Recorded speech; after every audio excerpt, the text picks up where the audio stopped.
You guys know these demo tapes don't just edit themselves together, right? Well, all right. 3 cheers for Stephen Phillips. Y'all need to help Stephen Phillips out over there. Out the door and off the radio. Here's Stephen Phillips. All righty, folks, back with you. Tickled to death to have. We have got the son of a music legend, Johnny PayCheck, and now he has got a pretty good repertoire here of stuff that he does. He is a combat veteran, an Army helicopter and fixed-wing pilot. For all you landlubbers out there, fixed-wing, that means airplane. How about that? Firefighter, a civil servant, a computer engineer, a musician, small business owner, and the list just keeps going on and on. John PayCheck, how are you this morning? Hey, doing pretty good, Steve. How are you? Man, I appreciate you getting out of the bed early and giving us a call down here. No doubt. Yeah, we tend to get up a little early around here. Although I did join the one career field where getting up early to beat the French and Indians was a primary thing to do. Yeah. And probably a bad idea. Yeah, I'm gonna tell you, man. I mean, you were a combat veteran. Where did you Yes. serve? Where did you serve? I was in Afghanistan. Right. Bagram is where I served out of. Flew missions out of there for a thing called Task Force Odin. So, yeah.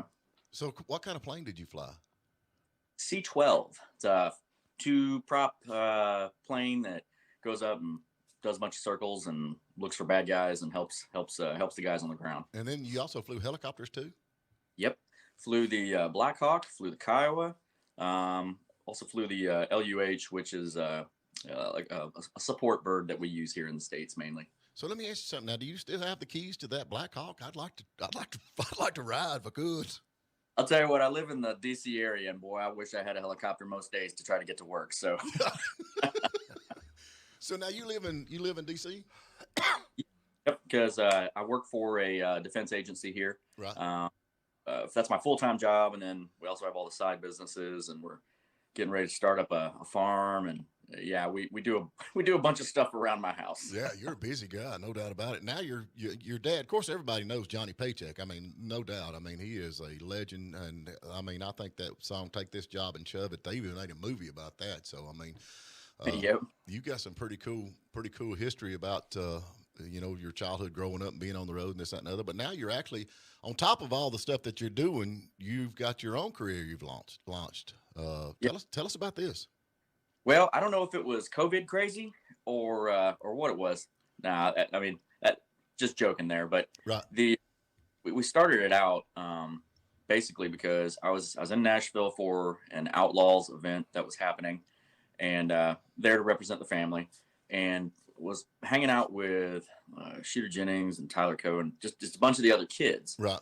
And I missed being around that atmosphere, being around other musicians and being around creative people. Right. Right.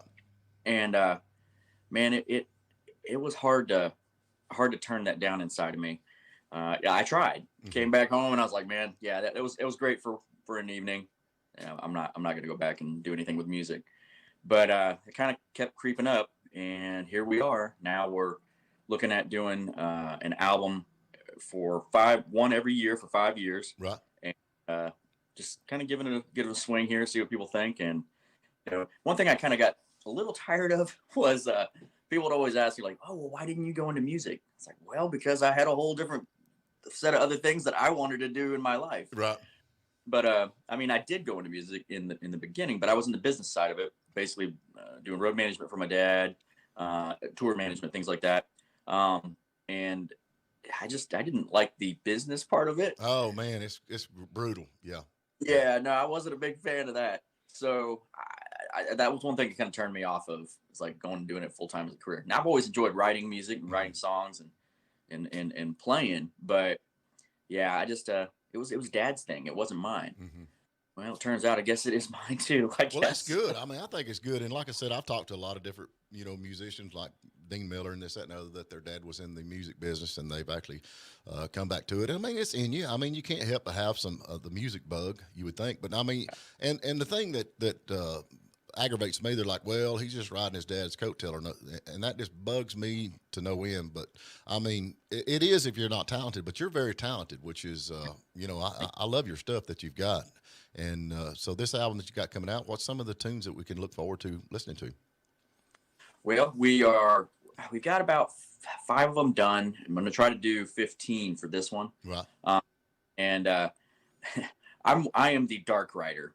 Most of the stuff I write is very serious and it kind of just hits at hard emotions. But I have a co-writer that I write with named Scott Gabby. I write with him quite a bit. He's an unknown as well. He has a much upbeat and happy attitude about life when it comes to writing music. Right. So we kind of balance each other out a little bit. But I mean, there'll be some rodeo songs, some cowboy songs. I'm a big fan of rodeo, by the way. Right. And you know, a couple drinking songs as always. Oh, you got to have that. Yeah, I mean, how can you not? And right. And then of course, yeah, I've got some. I just did one recently. I posted it on my Facebook, just a segment of it. Right. That it's a song. Well, see, I don't want to tell people what it's about, right? Because I want to figure out what you think it's about. But it's obviously a song about somebody going through some struggles, and yeah, I'll leave that one at that. But yeah. Well, now listen, folks, y'all out there listening, just go to johnpaycheck.com, and he's got his website up. It'll take you to all the links. You can go check out the song and see what you think about it. And you got the music. He's got everything there that's going on. And like I said, combat veteran. And I do appreciate your service, man, no doubt. I guarantee you. But, you know, you're talking about, you know, I've told this before when I've talked to most people, but, you know, you're talking about hanging out with Shooter Jennings and all them. I got to hang out with Chris Gustafson for about 2 hours, and his son was with us. And I asked him, you know, I said, you know, what was it like growing up with all the kids? I mean, you grow up with Shooter Jennings and all these kids that were the sons of you know, of the famous movies. I mean, the musicians. And he said, well, you know, they were just kids. We were just kids. We played like any other kids. We didn't think about our dad being Waylon Jennings or Chris Gustafson. He said, we just thought Willie's bus was supposed to smell like that.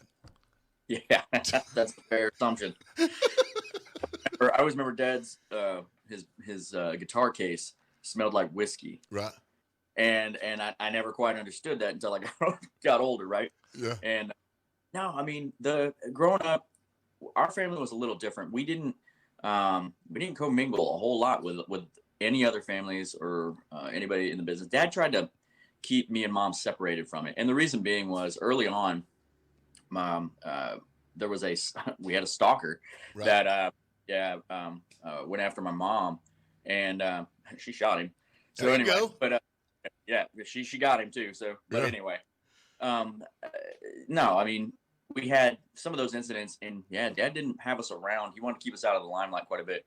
But there's interviews and stuff. You'll see me or Mom, and you'll hear him talk about us. And I've hung out with the kids occasionally, like for special events, things like that. But to me, it was like when people ask me that too. What's it like growing up in an entertainment family? It's like I don't know. It's the only thing I do know.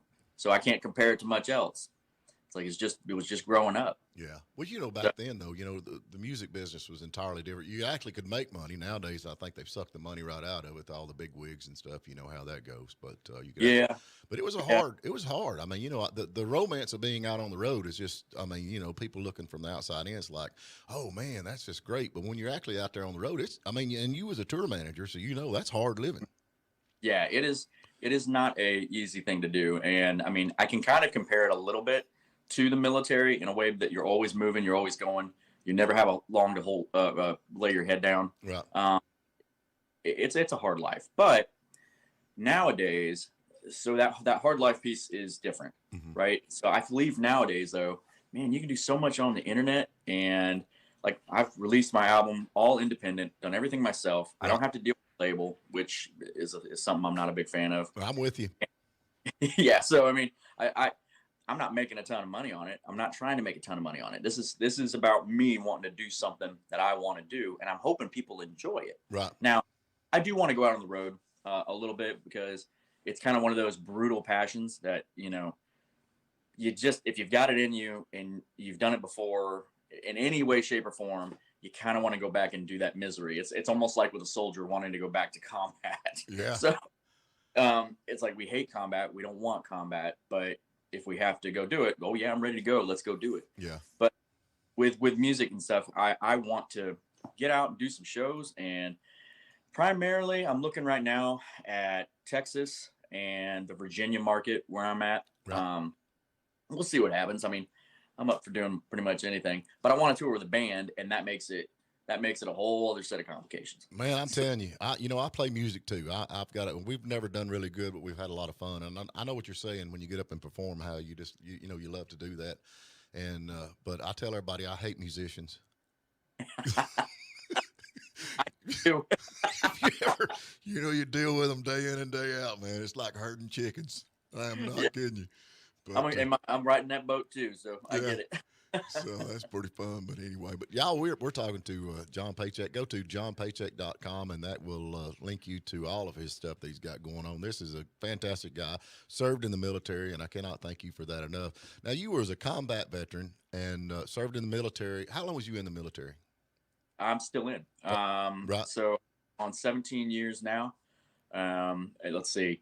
Most all of my time has been reserves and guard, and then some active duty as well. I've kind of run the gamut. As you can tell, I'm kind of there's a little bit of ADHD going on here. That's okay. I have a lot of things that I get my hands into, and the military was no different. Started out with heavy armor and tanks, went on to go into military intelligence and aviation. And yeah, that's what I've been doing. But flying wasn't like a passion or anything of mine. Right. It's something I kind of fell into. Oh, that's a cool gig, man. And I've enjoyed it. Yeah. Now, your wife, is she actually in the military too? She is. She's a military police officer, but now she's working at a headquarters element here in DC. So now, let me ask you this: you being a combat veteran in the military, did this prepare you in the fact that you have 3 girls? No, there is nothing. Nothing at all. Yeah. I am outnumbered so badly here, Steve. You don't even know. I know, man. Yeah. So now, we do have one male German Shepherd. So there you go. That's me and him, right?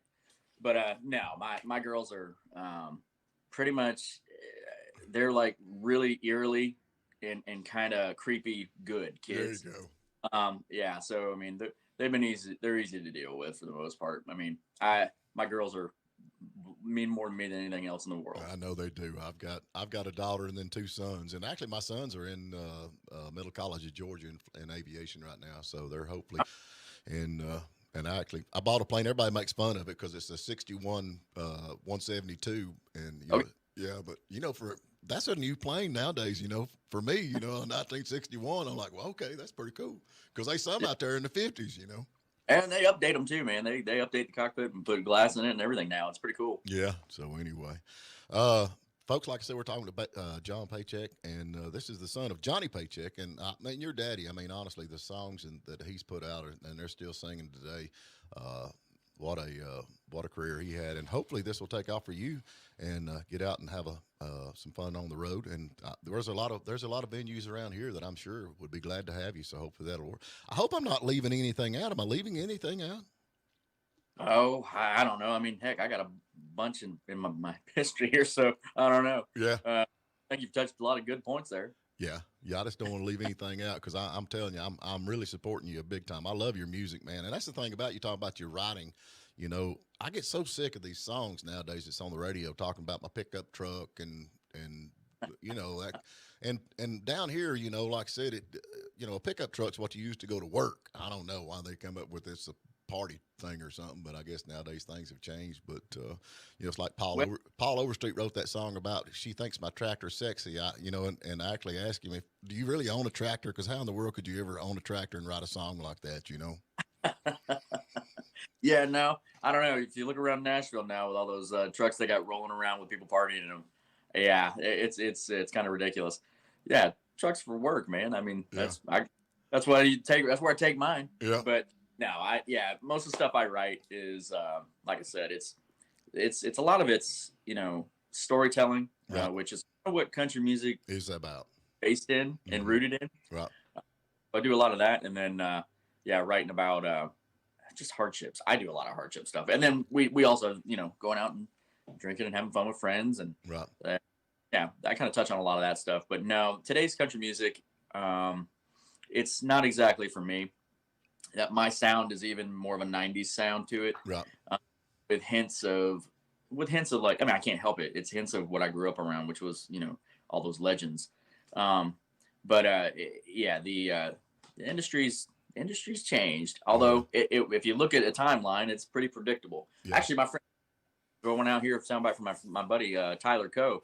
He's got a great historical relevant podcast, Cocaine and Rhinestones. And that kid, he is, well, I guess he's not a kid anymore. That guy is really, really exceptional. He tells a lot of history and a lot of the history behind the scenes. Right. And, boy, if you want to learn something about where we grew up and what were, the people we were around and our parents were around. Right. It's good stuff, real good stuff. But the industry's changed so much from that. You can't breathe without having an executive with a tie try to strangle you with it. So that's again why I'm kind of staying away from the labels in Nashville and things like that. Independent labels I might work with, but the major labels, it's just an expensive loan. It's a money racket. Yeah, it's a money racket. Yeah. And, and like I say, things have changed. I talked to, a guy that was in the music business, and he said, back years ago, before the show, all the guys would be hanging out in the dressing room. They'd be playing music and tossing stuff back and forth. And he said, nowadays, the only people behind the stage is lawyers and attorneys and people adding up money. He said, it's crazy the way it's got, but it's corporate. Yep. So anyway, John, I appreciate you, man. I appreciate your service, and we're going to keep up with you. And like I said, y'all go to johnpaycheck.com. That will give you everything you need to know about this young man. And like I said, he is you're fantastic, man. You're at the top of my list, I guarantee it. And I do appreciate you calling in. No, thank you so much. I really appreciate you having me. Yep, we'll get you back on. You get this album out. We want to know more about it, so. Yep, we'll be recording in January and try to have it out here early spring. There you go. All right. Well, we got to get to break. John, I appreciate you so much. Thank you. Thank you. Hey, y'all have a good day. We appreciate you. W249 DP and WJULAM, Hiawassee. Well, look here. Guess who's number one in the Nielsen ratings again? Play 97.7.